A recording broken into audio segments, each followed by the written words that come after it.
우리 같이 찬양하겠습니다. 너는 시냇가에 심은 나무라. 같이 찬양하겠습니다. 우리 옆에 계신 분들 같이 바라보면서 찬양하시면 좋겠습니다. 우리 손을 뻗어서 너는 시냇가에 심은 나무라. 하나님의 사랑 안에 믿음 뿌리 내리고 너는 시냇가에 심은 나무라. 하나님의 사랑 안에 믿음 뿌리 내리고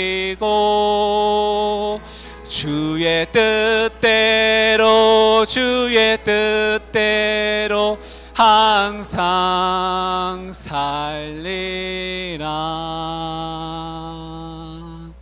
아멘. 여러분 다 시냇가에 심은 포도나무 같이 많이 맺으시길 바랍니다.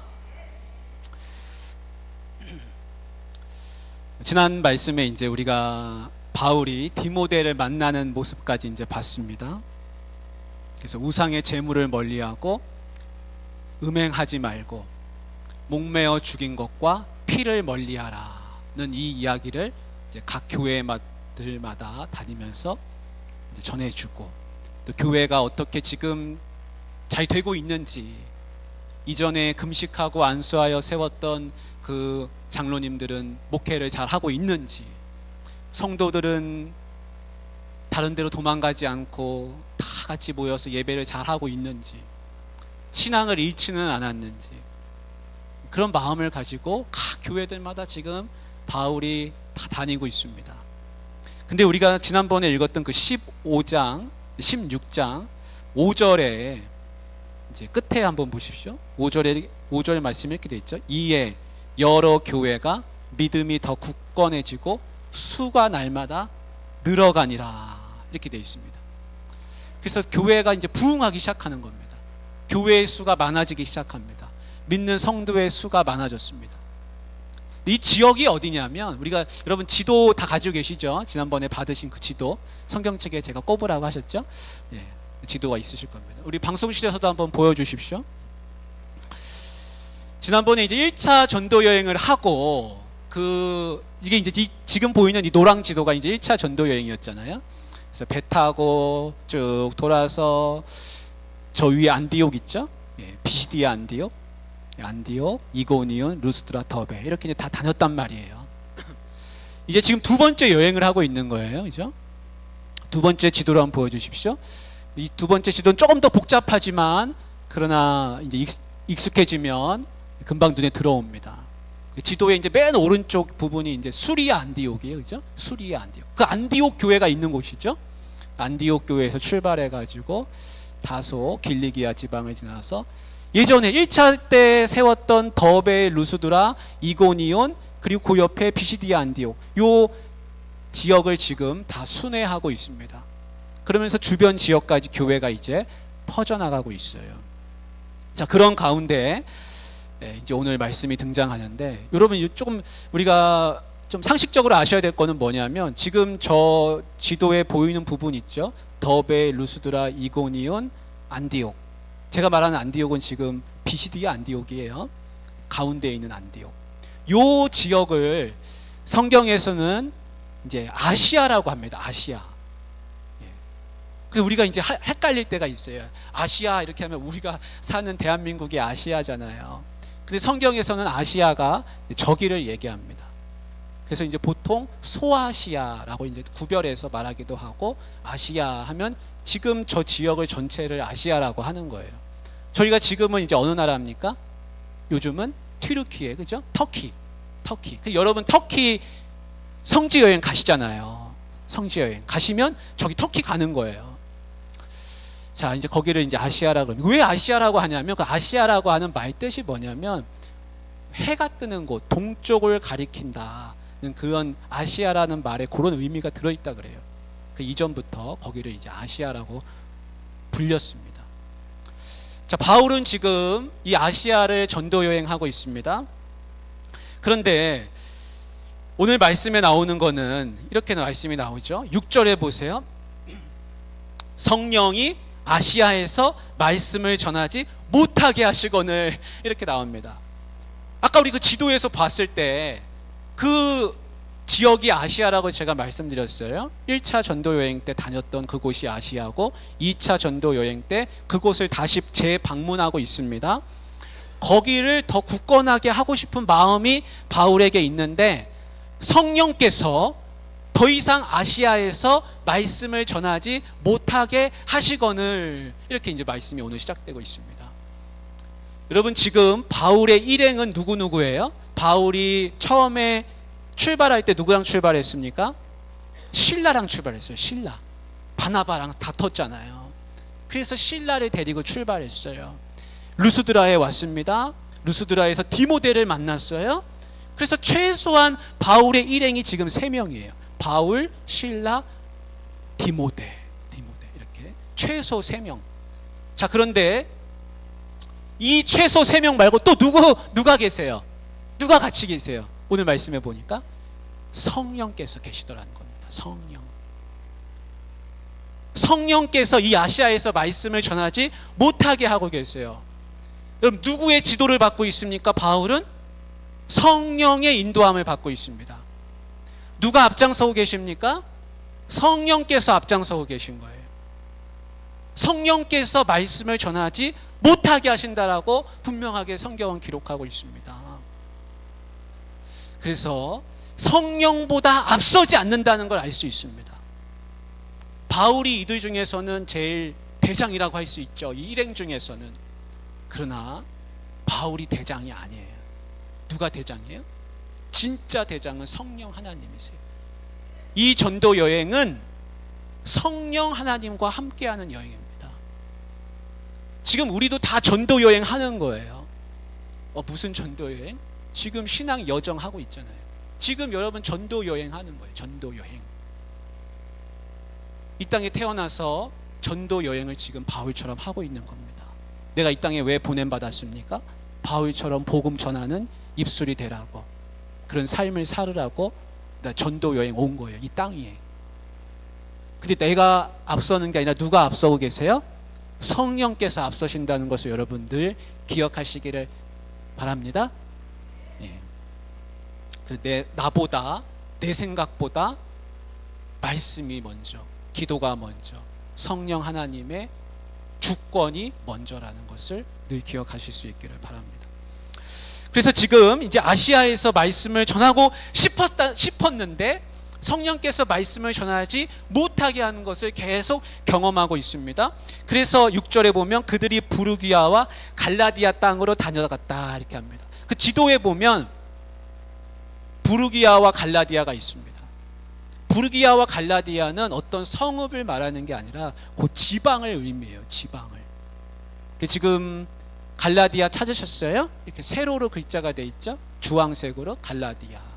그 옆에 보면 부르기아도 세로로 이렇게 돼 있습니다. 그 지역을 계속 다니고 있습니다.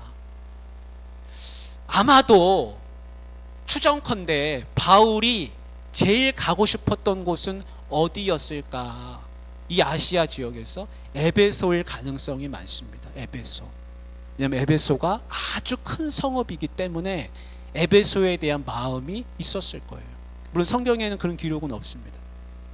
그러나 저 지역에서 에베소가 아주 중요한 도시이기 때문에 에베소로 가고 싶은 마음이 있었을 거예요. 근데 하나님이 저 지역에서 복음 전하는 걸 계속 막으시는 거예요. 성령의 인도함을 받고 있는데 제지를 당합니다. 길이 막힙니다. 계속해서 다른 길로 인도함을 받습니다. 자, 그러다 보니까 계속해서 어디로 인도함을 받냐면 저 드로아까지 가게 됩니다. 무시아 지방. 여러분 무시아 지방 보이세요? 상단에 보면 주황색 글씨로 무시아라고 되어 있어요. 비두니아 옆에 무시아. 거기가 이제 드로아라고 되어 있습니다. 드로아. 거기까지 인도함을 받아서 가게 됩니다. 그래서 처음에 성령께서 아시아에서 말씀을 전하지 못하게 하시거늘이라는 말씀이 나오고 그 뒤에 보면은 그렇게 해서 계속 왔다 갔다 하면서 전도하다가 7절에 가면 무시아 앞에 가서 무시아 지방의 드로아까지 이제 가게 되는데 거기 보면 비두니아로 가고자 애썼지만 가지를 못했다는 말씀이 나와요. 그래서 우리가 지도를 잘 보면 이제 무시아까지 왔어요. 그럼 끝까지 온 거예요. 그 소아시아 지방에, 아시아 지방의 제일 왼쪽에 끝까지 온 거예요. 그러면 길이 막혔잖아요. 그럼 이제 북쪽으로 가는 수밖에 없는 거예요. 그러면 그 북쪽이 어디냐면 비두니아입니다. 비두니아. 지방 나오죠? 주황색 글씨로. 그래서 바울의 계획은 뭐였냐면 그 비두니아로 가겠다는 겁니다. 그러니까 아시아를 벗어나고 싶은 생각이 없는 거예요. 중요한 건 그거죠. 이 아시아에서 복음 사역을 계속 하고 싶었습니다. 왜 그랬을까 생각해 보면 이미 아시아에서 복음 전도 사역이 잘 되고 있기 때문에 그래요. 교회의 수가 늘고, 그리고 1차 때 전도 여행 해보고 2차 때 와서 다시 와서 보니까 너무 잘 돼 있는 거예요. 장로님들이 목회를 잘하고 있고, 성도의 수가 늘고, 디모데 같은 제자도 생겨나고, 교회가 아주 커가고 있는 겁니다. 그러니까 아시아에서 복음 전도 사역을 계속 하고 싶은 거죠. 거기를 벗어나고 싶은 생각이 없습니다. 근데 성령께서 막으시더니 이제는 무시아 지방까지 갔는데 예수의 영이 허락하지 않더라는 겁니다. 이 예수의 영이 어떻게 바울 일행에게 나타났는지 좀 모호하죠. 예수의 영이 도대체 어떻게 했다는 것인지. 예전에 2006년에 그 김진홍 목사님이 그런 약간 비슷한, 간증 비슷한 걸 하신 적이 있어요. 그게 뭐냐면 2006년이었는데 그때 어머니가, 김진홍 목사님의 어머니가 90세셨대요. 근데 이제 의식 없이 이제 오늘 내일 하고 계신 거예요.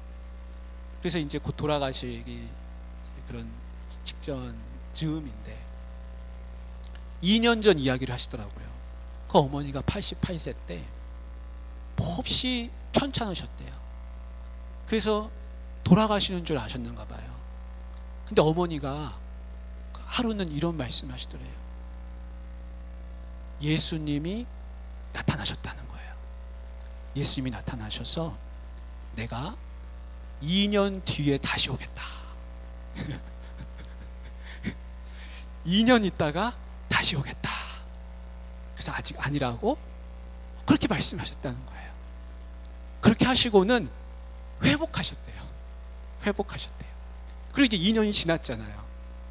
이제 2년 지난 고해가 된 거예요. 그래서 고해 2006년이 되는 고해에 어머니께서 수의를 직접 챙기시면서 올해는 내가 예수님 만나는 날이다. 만나는 해다. 나는 올해 천국 간다. 선포하시더래요.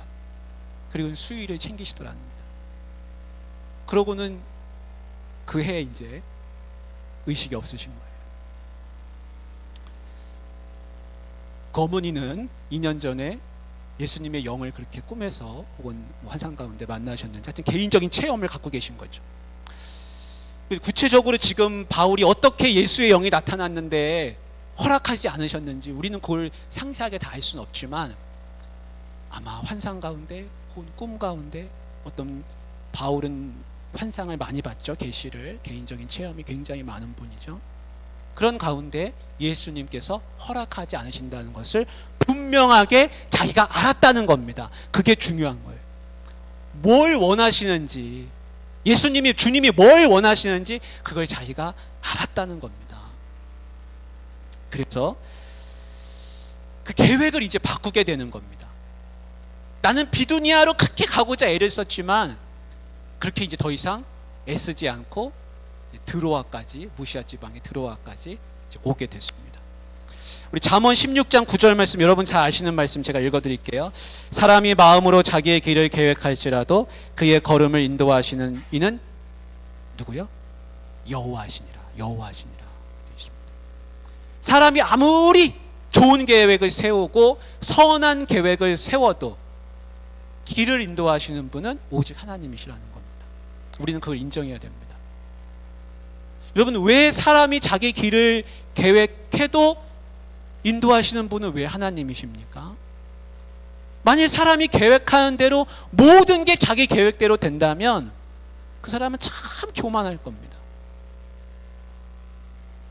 모든 게 내 뜻대로, 내가 계획한 대로. 그러나 그렇게 되지 않는다는 것을 우리는 늘 알아야 됩니다. 하나님은 하나님의 뜻을 이루어 가십니다. 잠언 19장 21절에 사람의 마음에는 많은 계획이 있어도 오직 여호와의 뜻만이 완전히 서리라 했습니다. 그래서 계획대로 되는 게 중요할 수 있습니다. 그러나 계획대로만 되는 게 중요한 게 아니라 지금 하나님의 뜻이 이루어지는지가 훨씬 더 중요합니다. 내 계획은 실패할 수 있습니다. 그러나 하나님의 계획은 실패하지 않습니다. 하나님의 뜻이 이루어지는 것이 내 계획이 이루어지는 것보다 더 중요하다는 것을 우리는 알고 분별할 수 있어야 됩니다. 비두니아로 가면 비두니아에서 좋은 일이 또 있겠지요. 거기도 구원받을 사람들이 많이 있을 겁니다. 그것은 선한 계획입니다. 그러나 하나님의 계획하심은 또 다른 곳에 있었다는 것을 우리가 이걸 통해서 알 수 있습니다. 그래서 이제 드로아까지 오게 됐습니다. 우리 그 지도에 보면 그 디모데를 만난 루스드라에서 그 드로아까지 한 거리가 3,400km 된다고 합니다. 3,400km. 거기까지 가려면요. 그리고 험준한 산맥들이 이렇게 많다 그래요. 그래서 바울이 고린도후서에서 고백하기를 내가 강도의 위협과 수많은 위험을 당했다고 나오는데 그 길이 아마 저 길이 아닐까 그렇게 추정해 볼 수가 있을 정도로 그 길이 아주 험난하다 그럽니다. 그러니까 여러분 서울에서 거제까지 차 타고 빨리 오면 400km잖아요. 한 400km 정도. 근데 3,400km를 저기를 걸어서 가야 되니까 그럼 얼마나 그 길이 험난하겠습니까? 그래서 이제 저 드로아까지 도착을 한 겁니다. 그리고 나서 이제 거기서 하나님의 역사가 이루어지는 것이죠. 자, 근데 우리가 요걸 한번 생각해 볼 필요가 있습니다. 바울이 비두니아로 가고 싶었잖아요. 근데 그 계획이 잘 안 되고 있어요. 사실은 에베소도 가고 싶었을 거고 아시아 여러 지역들을 다니고 싶었는데 그게 계속 잘 안 되고 하다가 결국에는 저 드로아까지 왔단 말이에요. 거기서도 좀 비두니아로 가고 싶은 마음이 있었지만 결국에는 드로아에 지금 들어와 있는 상황인데 아직 하나님의 계획이 이제 뭔지 몰라요. 그렇잖아요. 내 계획대로 잘 됐으면 참 좋았을 거예요. 바울도 기도하면서 갔을 거 아닙니까? 그러니까 그 자기의 계획대로 잘 안 되고 하나님의 계획하심이 어디로 인도하는지 아직 잘 드러나지 않고 있을 때 고 공백기 그게 아주 힘들 수 있죠. 우리가 그런 경험 많이 하지 않습니까? 하나님 어디로 가야 됩니까? 어디로?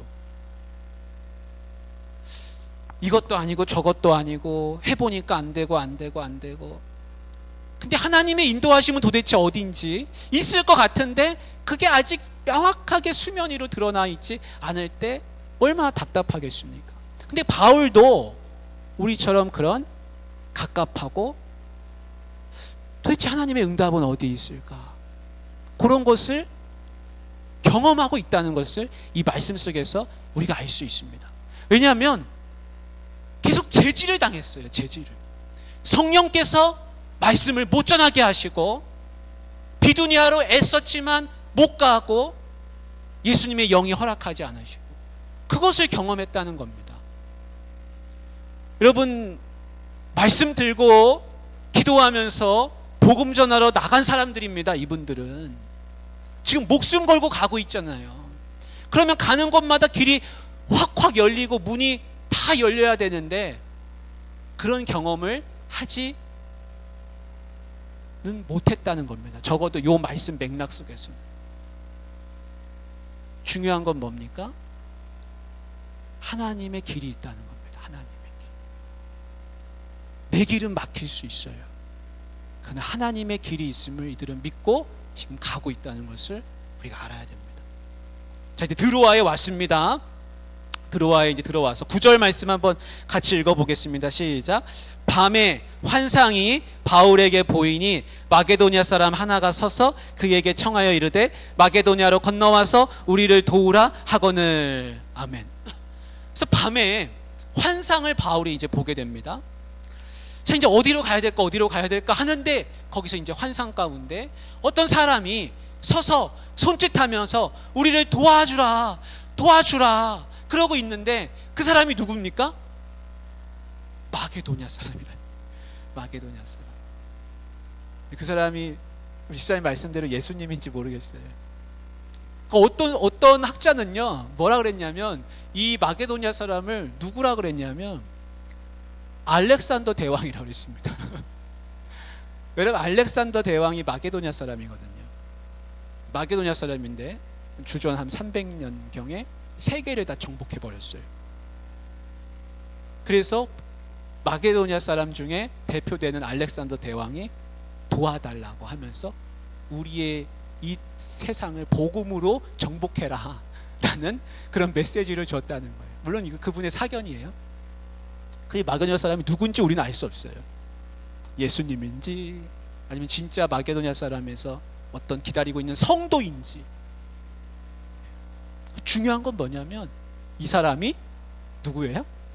마게도냐 사람이었다는 거예요. 마게도냐 사람. 바울은 마게도냐 사람 만날 생각이 없는 거예요. 마게도냐를 가려면 배를 타야 됩니다. 그 얘기는 뭐냐면 지금까지 육로로 왔거든요. 수리아 안디옥에서부터 다소를 지나서 쭉 육로로만 왔어요. 그래서 그 아시아 지방을 다니는 이유는 뭐냐면 육로로 다니는 거예요. 육로. 길이 있잖아요. 근데 마게도냐로 가려면 배를 타야 됩니다. 이건 전혀 계획이 없는 거예요. 생각하지 않았습니다. 근데 그 밤에 도와달라 그러는 거예요. 메시지가 의미심장하죠. 도와달라. 여러분, 내가 생각하지 않은 사람이고 마음에 만나고 싶었던 그런 사람이 아니지만 도와달라고 하면 여러분 어떻게 하시겠습니까?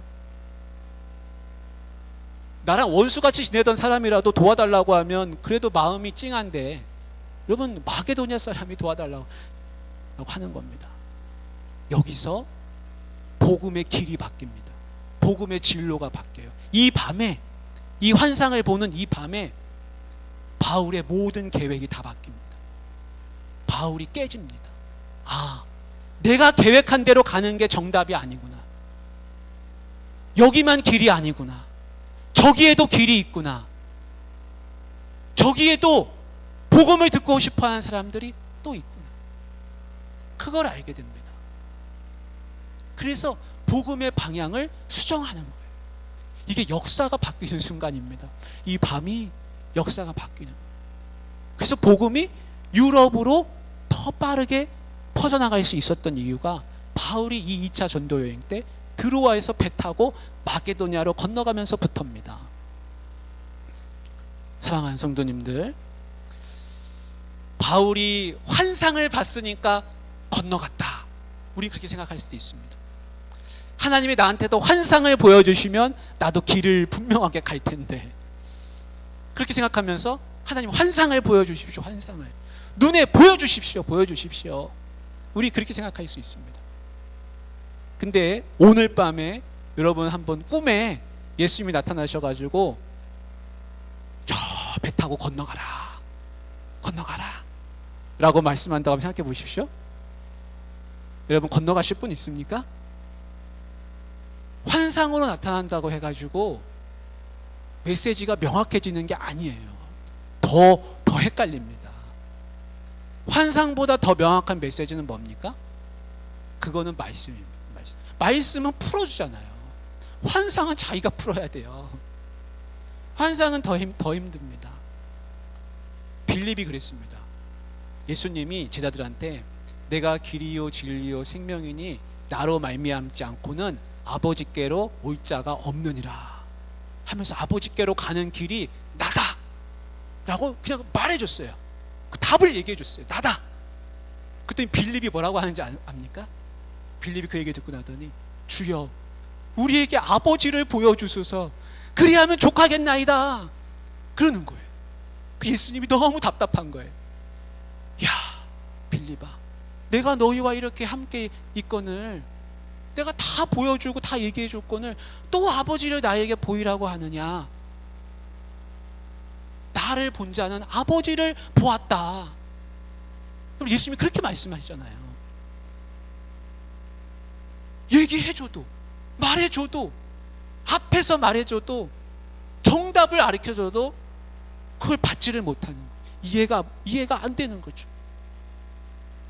우리도 똑같이 마찬가지입니다. 우리도 말씀을 가지고 있어요. 이게 어디 있습니까? 우리 집에 있잖아요. 내 앞에 있잖아요. 그 말씀을 읽고 실천하면 되는 거예요. 살면 되는 거예요. 근데 우리는 왜 환상을 안 보여주시지? 주님 나타나시면 될 텐데, 주님이 뭔가 명확하게 해주시면 될 것 같은데, 그러나 명확하게 해주면 해줄수록 헷갈리는 거예요. 헷갈리는 거예요. 바울이 환상을 보았기 때문에 건너가는 게 아니라 환상을 보고 하나님의 말씀으로 받았기 때문에 그러는 거예요. 받았기 때문에. 그래서 뭐라고 하고 싶습니까? 10절에 보세요. 바울이 그 환상을 보았을 때 우리가 곧 마게도냐로 떠나기를 힘쓰니 이는 하나님이 저 사람들에게 복음을 전하라고 우리를 부르신 줄로 인정함이러라. 그걸 하나님의 말씀으로 자기가 받았다는 겁니다. 여러분, 기도하고 말씀을 붙들고 살면 하나님의 말씀을 내 말씀으로, 나에게 주시는 말씀으로 받아야 됩니다.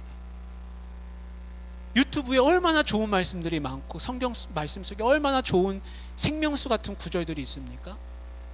근데 중요한 거 뭐냐면 그게 하나님이 나에게 주시는 말씀으로 인정이 돼야 됩니다. 받아들여야 됩니다. 물이 앞에 있지만 그걸 마셔야 해갈이 되는 거 아니에요? 마찬가지입니다. 하나님의 말씀을 우리가 많이 듣고 봐도요, 나에게 주시는 말씀으로 받고 그걸 살아야 살 때 그 말씀이 능력이 있습니다. 그래서 이제 바울과 일행이 이제 넘어가게 됩니다. 새로운 길을 찾아서 배를 타고서 이제 넘어가게 되는 것이죠. 여러분, 길은요 어디에나 분명히 있습니다. 우리가 이 말씀을 통해서 그걸 분명히 알기를 원합니다. 지금까지 바울과 실라와 디모데가 계속해서 길이 막히는 걸 경험했습니다. 답답했겠죠. 그러나 이제 이 드로아에서 마게도냐 사람의 환상을 보면서 하나님이 주시는 음성으로 그걸 듣고 그걸 인정하면서 길이 열리는 겁니다. 나중에 이제 우리가 보면 알겠지만 그 배 타고 건너가서 거기서 얼마나 많은 역사가 생기는지 모릅니다. 하나님의 역사가 거기서 펼쳐지는 거예요. 거기서 길이 확확 열리고 문이 펑펑 열리면서 복음이 전해지기를 시작합니다. 여러분, 때로는요 길이 안 보일 수 있어요. 길이 어디 있나? 하늘을 봐도 땅을 봐도 둘러봐도 사방을 둘러봐도 길이 잘 안 보일 수가 있습니다. 그러나 길은 반드시 있다는 걸 여러분 기억하시길 바랍니다. 내가 앞장서면 길이 잘 안 나타날 수 있습니다. 내 의지대로만 하려고 하면 길이 잘 안 열릴 수 있습니다. 바울도 마찬가지예요. 비두니아로 계속 가고자 애썼으면 힘든 거예요. 힘든 거. 그러면 길이 안 열리는 거예요. 왜냐하면 하나님 인도하시는 길은 마게도냐잖아요. 배 타고 가는 거잖아요. 근데 나는 계속 육로로만 가겠다고 고집을 부리면 그러면 더 힘든 거예요. 우리도 살면서 길이 잘 안 보일 수 있지만 그냥 길은 반드시 있다는 겁니다. 우리 교회도 마찬가지입니다. 우리 교회도 길이 있습니다. 우리 교회가 길은 뭐예요? 우리 교회는요, 기도해야 돼요. 기도해야 됩니다. 우리 교회. 그게 제가 1년 동안 우리 교회에 있으면서 내린 결론입니다. 우리 교회는요 길이 있어요. 길이 없지 않아요. 있어요. 근데 그 길은요 기도하는 거예요. 기도해야 돼요. 우리가 못해요. 사람이 할 수가 없어요. 기도해서 인도함을 받아야 돼요. 각 사람이 성령의 임재를 경험해야 돼요. 각 사람이 느껴야 돼요. 각 사람이 체험해야 돼요. 한 끼를 굶어서라도 하나님 은혜를 느껴봐야 돼요. 그래야 길이 더 열립니다. 지금까지 그렇게 잘해왔지만 앞으로도 또 그렇게 해야 길이 더 열릴 줄 믿습니다. 우리 같이 좀 기도하면 좋겠습니다. 기도하실 때